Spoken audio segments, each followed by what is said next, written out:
बिस्मिल्लाहिर्रहमानिर्रहीम। अस्सलाम वालेकुम नाज़रीन, आप देख रहे हैं सरेआम न्यूज़। खबर शामिल करेंगे दौलत नगर से। मलक शहबाज अहमद की रिपोर्ट के मुताबिक धुमा मलका का दरीना मसला हल हो गया। ग्रिड स्टेशन दौलत नगर फीडर लाहौरिया के साथ मुंसलिक।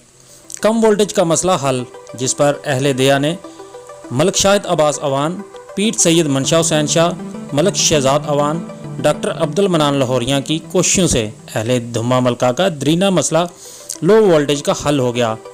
कम वोल्टेज की वजह से इलेक्ट्रॉनिक्स एशिया की कारकर्दगी मुतासर हो रही थी, जिसके लिए स्टेबलाइज़र लगाने पड़ते थे, जो आज दौलत नगर के ग्रिड स्टेशन लाहौरिया फीडर के साथ मुंसलिक करके सब डिवीज़न फतेहपुर के अमला ने मसला हल कर दिया, जिस पर अहलियान धुमा मलका ने लो वोल्टेज का दरीना मसला हल होने की खुशी का इजहार करते हुए काम मुकम्मल होने के बाद वापडा अमला फतेहपुर सब डिवीज़न के एजाज़ में अजवा रेस्टोरेंट दौलत नगर पर शानदार और पुरतकल्लुफ़ ज़ोहराने का भी एहतमाम किया, जिसमें मोअज़्ज़िज़ीन इलाका ने भरपूर शिरकत की।